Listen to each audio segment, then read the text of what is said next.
माननीय प्रधानमन्त्री केपी शर्मा ओलीले आज 22 तले परम्परा झल्कने आधुनिकता टल्कने धरहराको समोद्घाटन गर्दै अब सरकारले चाँडै नै नेपालमा फलाम खानी र तेल खानीको समेत उत्खनन गर्न लागेको उद्घोष यसरी गरेका छन्। हामीले तेल खानीको अन्वेषण गरिरहेका छौँ। हामी फलाम खानीको अन्वेषण गरेर अब फलाम खानी सुरु गर्ने दिशामा अगाडि बढिरहेका छौँ। यदि तपाईँ अमेरिका र युरोपमा हुनुहुन्छ अनि खाडी मुलुकमा काम गरिराख्नु भएको छ भने नेपालमा रहेका आफ्ना आफन्तले आइफोन अनि एलइडी टिभी मागिरहन्छन् होला, तर अब ल्याउनु पर्दैन किनकि सम्माननीय प्रधानमन्त्री केपी शर्मा ओलीले अब नेपालमै मोबाइल अनि टेलिभिजनको समेत कारखाना खोल्ने यसरी बताएका छन्। यो हामीले प्रयोग गर्नै पर्ने भएपछि मोबाइल किन आफै उत्पादन नगर्ने, कम्प्युटर किन आफै उत्पादन नगर्ने, टेलिभिजन हेर्नै पर्ने भएपछि टेलिभिजन हामीले किन आफै उत्पादन नगर्ने।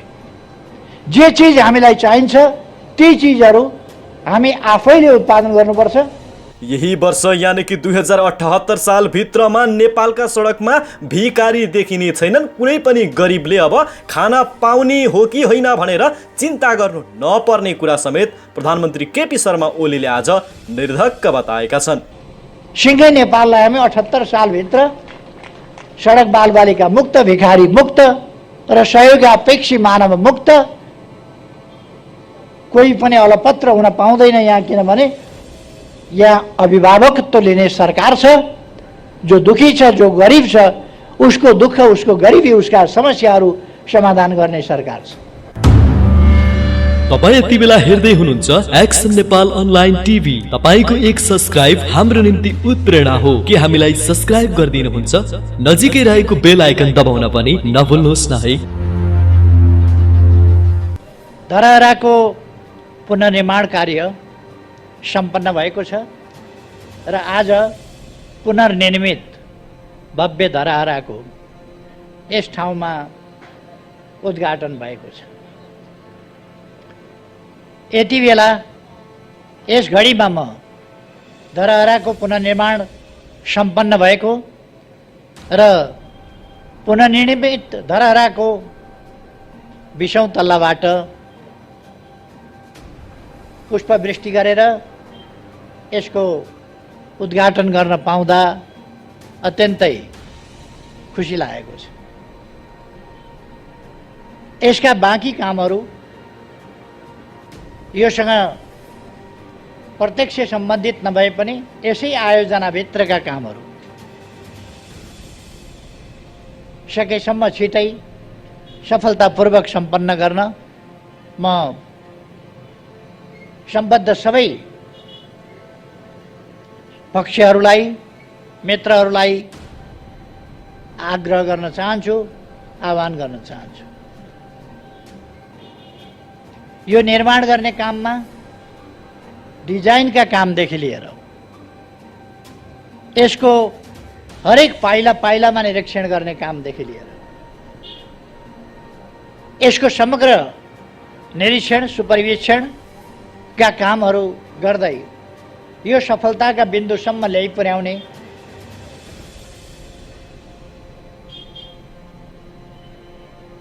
पुनर्निर्माण प्राधिकरण, त्यसका कार्यकारी प्रमुख लगायत प्राधिकरण सिंहैलाई म बधाई भन्न चाहन्छु र धन्यवाद भन्न चाहन्छु।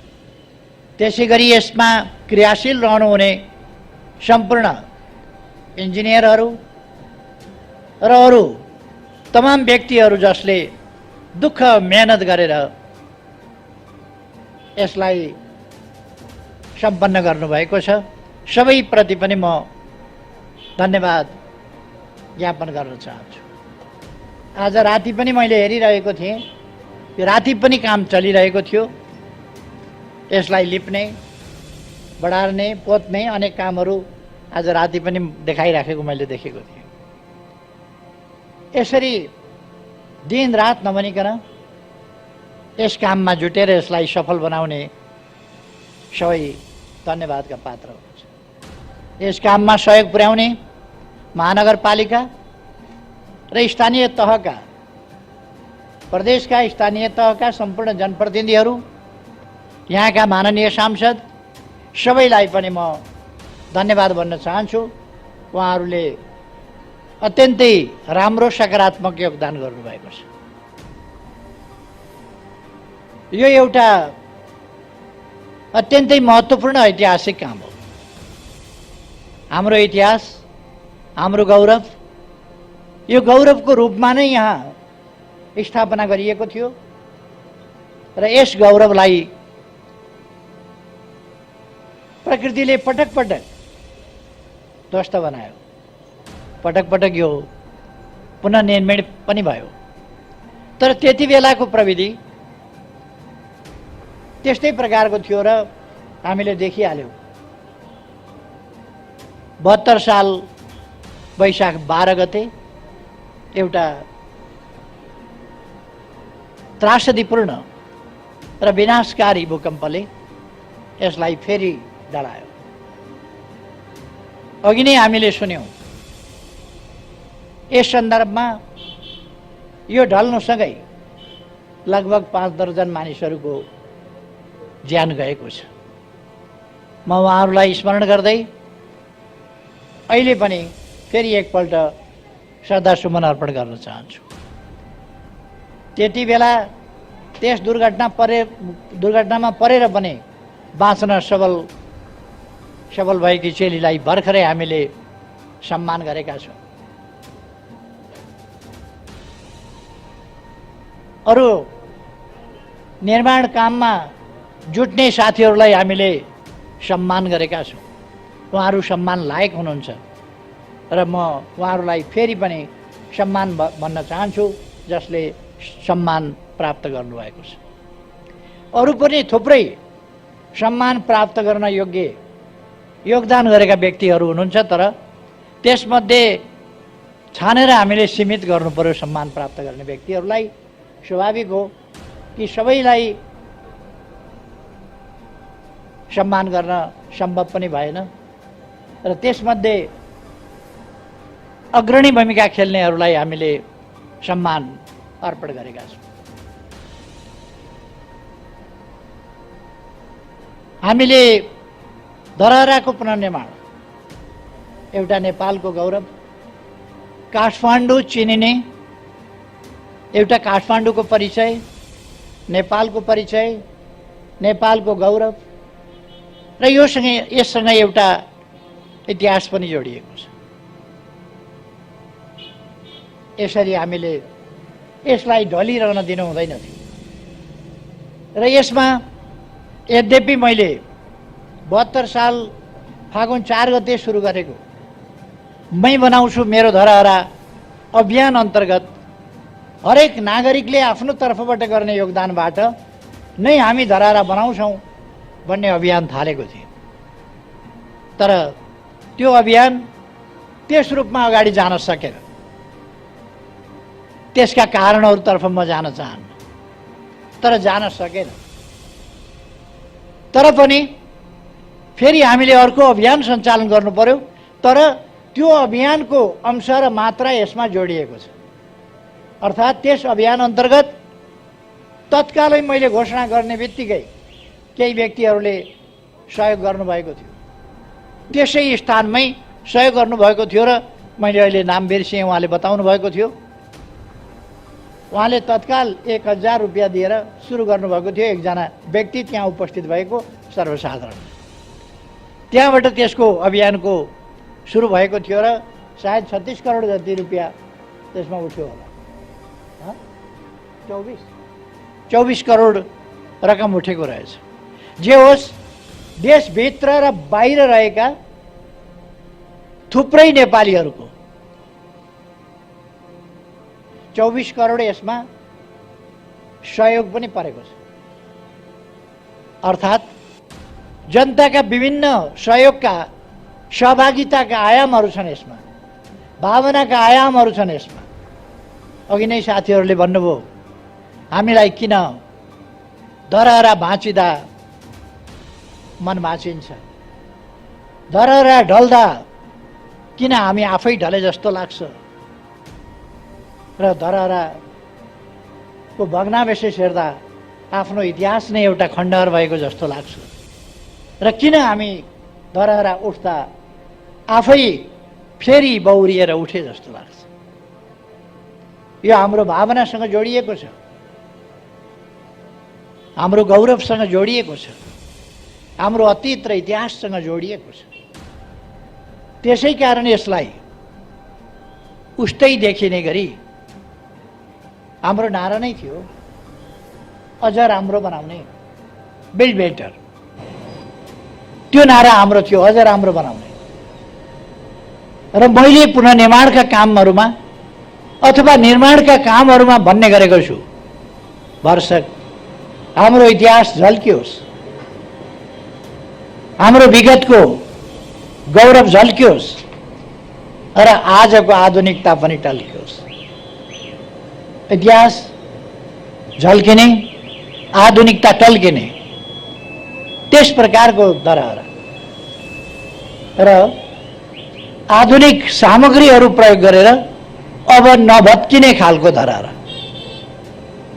त्यसका लागि सुरुदेखि नै यसको क्षेत्रफल कति हुनुपर्छ, यसको जग कसरी निर्माण गर्नुपर्छ देखि लिएर मैले एउटा अवधारणा प्रस्तुत गरेँ र मलाई खुसी लागेको छ त्यस अवधारणालाई, यसको बेसमेन्ट सम्बन्धी अवधारणा, अरू कुराहरू सम्बन्धी अवधारणा, यसको क्षेत्रफल सम्बन्धी अवधारणा, सुन्धारा सम्बन्धी अवधारणा, गाडीको पार्किङ सम्बन्धी अवधारणा र यो पुरानोलाई संरक्षण गर्ने, भग्नावशेषलाई संरक्षण गर्ने कसरी भन्ने कुराको अवधारणा, ती सब कुराहरू मैले अगाडि बढाएको थिएँ र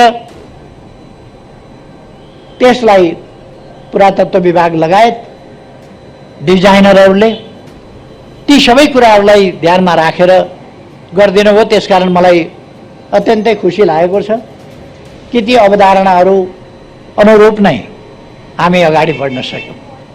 त्यसले गर्दा भव्य धरहरा, बलियो धरहरा, सुन्दर र आकर्षक तर मजबुत धरहरा।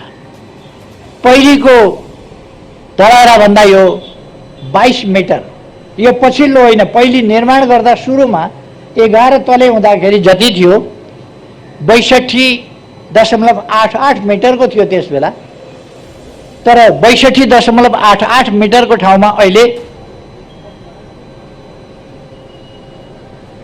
कति 83 दशमलव 86.5 85 हो 86.85 मिटरको 61.88 मिटरको ठाउँमा अहिले 86.85 मिटरको अथवा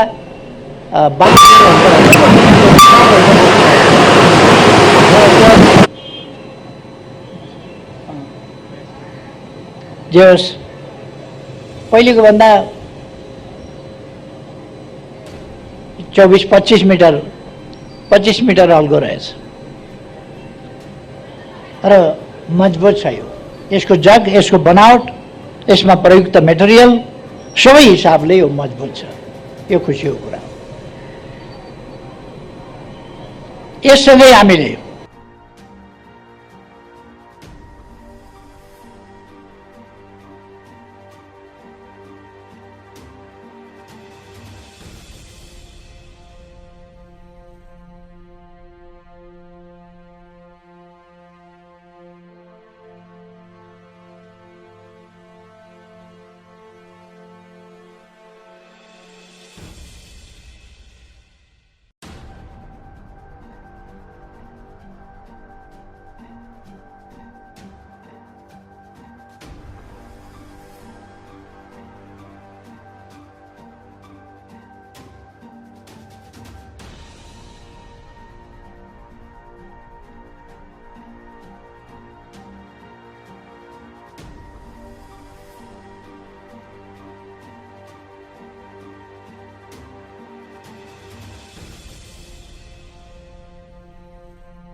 कोभिड-19बाट हाम्रो सामाजिक जनजीवन, हाम्रो अर्थतन्त्र र हाम्रा विकास निर्माणका काम, पुनर्निर्माणका कामहरूमा समेत गत वर्ष प्रतिकूल असर पर्यो।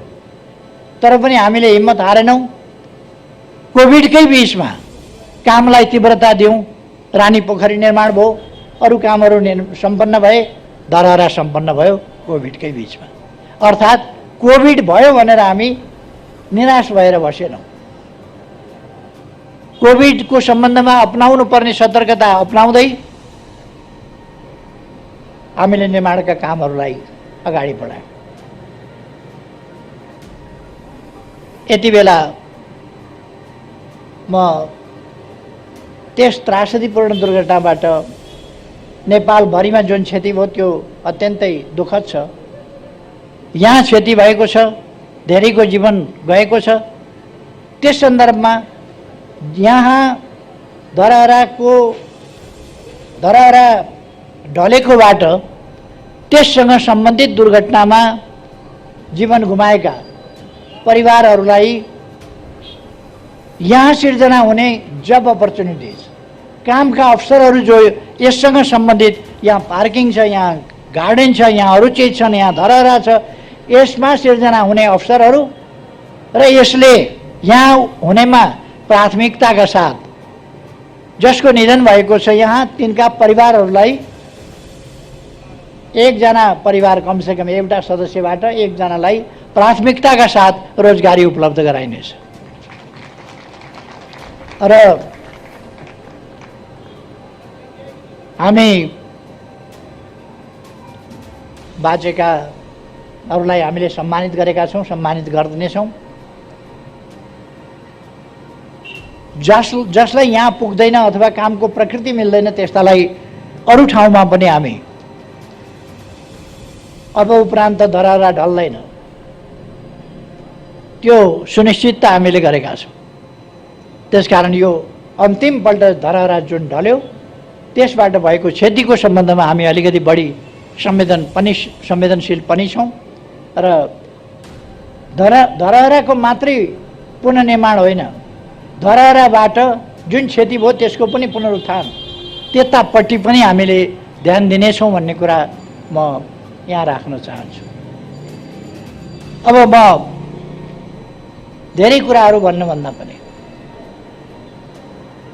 समृद्ध नेपाल, सुखी नेपाली बनाउने हाम्रो राष्ट्रिय आकांक्षा, हामी देशलाई एउटा सुशासनयुक्त, आधुनिक, विकसित, अत्यन्तै सभ्य, सम्भ्रान्त, आकर्षक, सुन्दर, विकसित देशको रूपमा बनाउन चाहन्छौँ, विकास गर्न चाहन्छौँ र त्यो समृद्धि जनतालाई उपलब्धिहरूको हिस्सेदारी पनि समुचित ढङ्गले उपलब्ध गराउने गरी, कोही पनि भोकै नपर्ने गरी, कोही पनि भोकमरीमा परे भन्ने स्थिति नहुने गरी नेपाललाई विकसित गर्छौँ। यस बीचमा हामीले सडकभरि देखिने बालबालिकाहरू, सडक बालबालिकाहरू, त्यो सडक बालबालिका सडकमा देखिने स्थितिलाई अन्त्य गरेका छौँ र अन्त्य गर्दै जानेछौँ। मैले भनेको छु काठमाडौँका सडकभरि सहयोगापक्षी मानवहरू देखा पर्थे, अहिले देखा पर्दैनन्। देखा परे भने उनीहरूको हामी बन्दोबस्त गर्छौँ।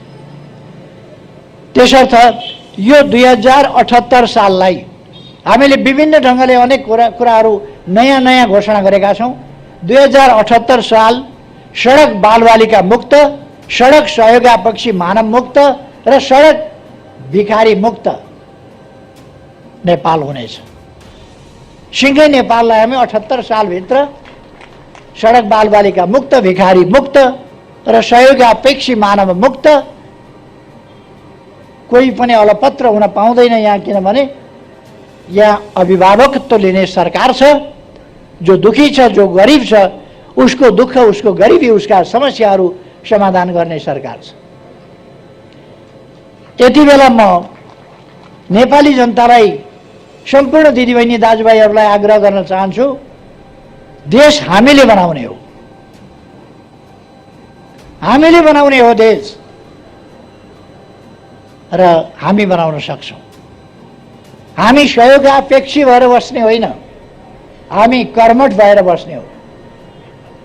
नेपाली जाति भिखमङ्गा हुन सक्दैन, दान गर्ने दाता जाति हो, भिखमङ्गा होइन। त्यसकारण यसलाई दाताको हैसियतमा उठाउन हामीले आफ्नो ठाउँबाट प्रयास गर्न जरुरी छ।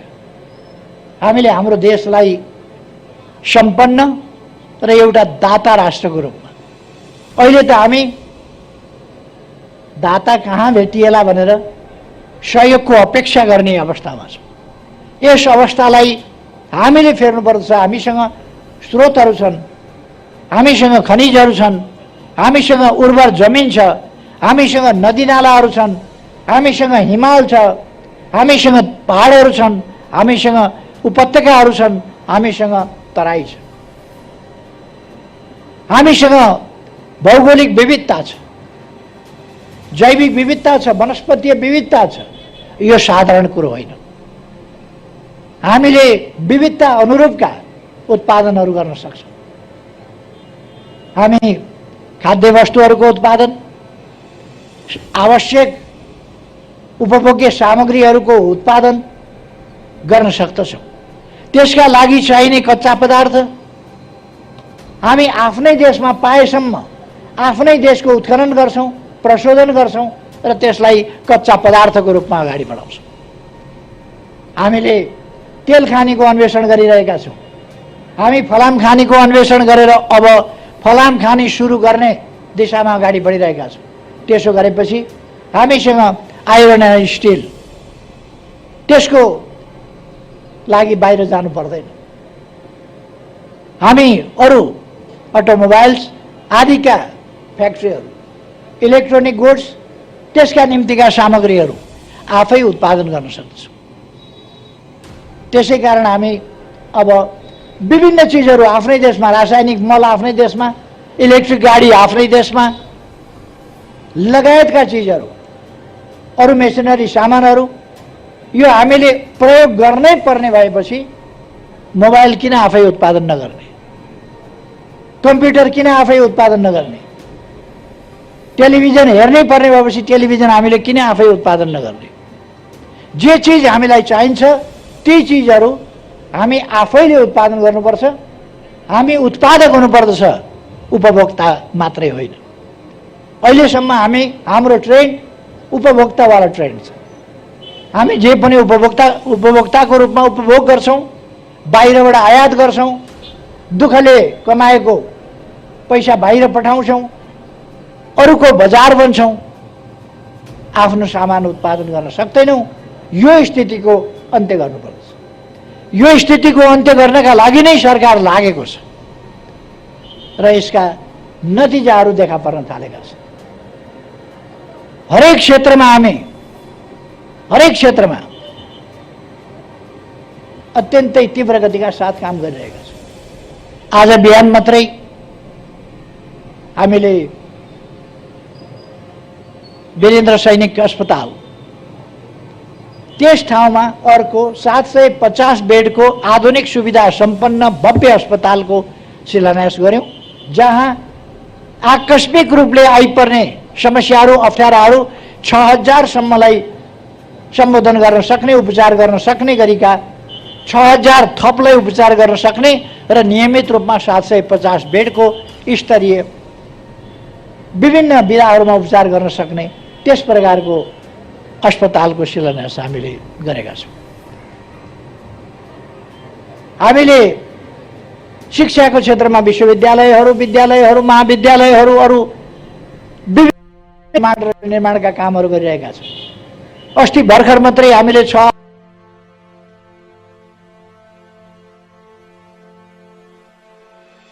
खर्च गरेको।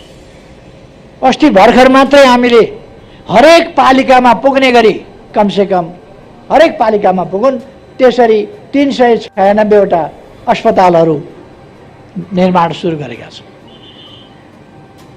साना अस्पतालहरू, खास गरी 5 शय्यादेखि 10 र 15 शय्याका अस्पतालहरू, ताकि ती प्रारम्भिक सुविधाहरू, प्राथमिक उपचारका सुविधाहरू आदि कुराहरू ती ठाउँहरूमा पुगुन्, डाक्टर सहितको सुविधा त्यहाँ उपलब्ध हुन सकोस्, यसका लागि हामीले कामहरू सुरु गरेका छौँ। अहिले हामीले गरेका विकासका कामहरू, हामीले गरेका नयाँ नयाँ कुराहरू, नयाँ नयाँ चिजहरू के हामीले गऱ्यौँ त्यो सबैको फेरिस्त अहिले म यहाँ प्रस्तुत गर्न लागिरहेको छैन। तर हामी एउटा मात्रै होइन, एक क्षेत्रमा मात्रै होइन, अनेक क्षेत्रमा बाटा घाटा, पुल, पूर्वाधार, विद्युत, खानेपानी, यहाँहरूलाई थाहा छ अहिले काठमाडौँमा 17 करोड लिटर मेलम्चीको पानी सप्लाई हुने गरेको छ र हामीले यस बीचमा छिटोभन्दा छिटो काठमाडौँमा मेलम्चीको पानी ल्याइ पुर्याउन, धारा धारामा बाँड्नका लागि धेरै मेहनत गर्नु पर्यो र त्यसको फलस्वरूप काठमाडौँमा पानी वितरण भएको छ। मान्छेहरूले भयावह चित्रण गर्ने गर्थे, मेलम्चीको पानी आउने बित्तिकै भयावह स्थिति हुनेछ, ठुला दुर्घटना हुनेछन्, पाइपहरू पटापट फुट्नेछन्, अनेकतिरबाट भयावह स्थिति सिर्जना हुनेछ आदि इत्यादि आतंक मान्छेहरूलाई यस्तो पारिदिएको थियो कि वर्षक मेलम्चीको पानी नआए हुन्थ्यो कि क्या हो, मेलम्चीको पानी आयो भने त विनाश गर्छ कि क्या हो, कुनै विनाश गर्दैन। त्यो सबै हेरेर, आकलन गरेर, त्यसको परीक्षण गरेर, प्रयोग गरेर अनि मात्रै वितरण गरिएको छ। अब थप आयोजनाहरू हामी यारी र लार्केबाट 17 करोड लिटरका 2टा थप आयोजनाहरू छिटै प्रारम्भ गर्दैछौँ। तराईका सिँचाइका कामहरू, भेरी बबई डाइभर्सनका काम, सुनकोशी मरिन डाइभर्सनका काम, यी कामहरू अगाडि बढिरहेका छन्। अर्थात् यस्ता थुप्रै विकास निर्माणका काम भएका छन् जसमा मैले धेरै केही भन्नुपर्दा जस्तो लाग्छ। त्यसकारण आज यो धरहरा, पुनर्निर्मित धरहरा उद्घाटन गरेर धरहराको फेदमा हामी, पुनर्निर्मित धरहरा, भव्य धरहराको फेदमा हामी यो कार्यक्रम मनाइरहेका छौँ। यति बेला म काठमाडौँवासी र सम्पूर्ण नेपाली दाजुभाइ दिदीबहिनीहरूको जुन गर्वानुभूति छ, खुसियाली छ, त्यसमा सरिक हुन चाहन्छु। आज अवश्य नै काठमाडौँवासीहरूले यस खुसियालीमा दीपावली गर्नुहुनेछ भन्ने मैले विश्वास लिएको छु। कमसेकम हामी आफ्ना घरमा दीपावली गर्न सक्छौँ। दीपावली गरौँ भन्ने आग्रह गर्न चाहन्छु। यो खुसीको क्षण हो। आज अर्को एउटा ऐतिहासिक दिन हो। दरबार हत्याकाण्डपछि फेरि बनेको निरङ्कुश राजतन्त्र, त्यसले जनताका अधिकारहरू खोसेर एउटा निरङ्कुश अन्धकार युगतिर नेपाललाई फर्काउन खोजेको थियो। नेका सचेत प्रयासले आजकै दिन 15 वर्ष अगाडि 66 साल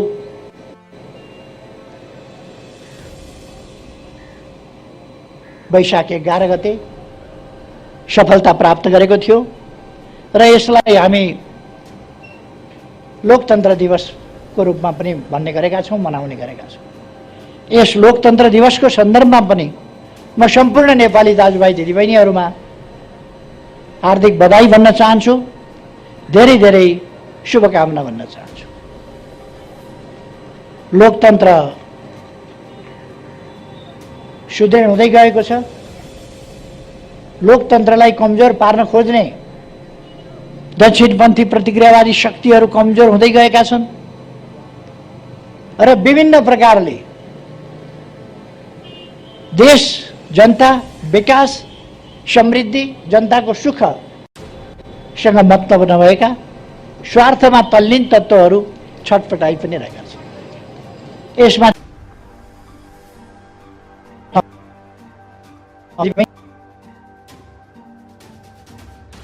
समृद्ध बनाउने हो र नेपाली जनतालाई सुखी बनाउने हो। यसका निम्ति आफ्ना ठाउँबाट हामी इमानदारिताका साथ जुटौँ। धरहरा निर्माण हुँदो रहेछ भयो, रानी पोखरी निर्माण हुँदो रहेछ भयो, मेलम्चीको पानी ल्याउन सकिने रहेछ आयो। अगाडिका कामहरू, समृद्धिका निम्तिका हाम्रा प्रयासहरू पनि सफल हुन सक्छन्। सफल पार्दै हामी अगाडि बढ्न सक्छौँ। हामीले बृहत्तर टुँडिखेल क्षेत्र, धरारा लगायत, घण्टाघर लगायत, रानी पोखरी लगायत टुँडिखेल क्षेत्रको, भृकुटी मण्डप लगायतको क्षेत्रको कस्तो खालको चाहिँ भोलि डिजाइन बनाउँछौँ भन्ने कुरा यो 2-3 वर्ष कतिभित्र हामी सक्छौँ यसलाई। त यो पनि डिजाइन अघि प्रस्तुत भएको थियो। म खुसी व्यक्त गर्न चाहन्छु र यो सन्देश पनि खुसीको दिन भन्न चाहन्छु कि काठमाडौँ एउटा नयाँ स्वरूपमा विश्वका मानिसहरूलाई आउँ भ्रमण गरौँ काठमाडौँ जस्तो लाग्ने गरी र फर्किँदाखेरि एकपल्ट भ्रमण गर्नु काफी छैन, फेरि आउनुपर्छ भन्ने एउटा आउटगोइङ भिजिटर भने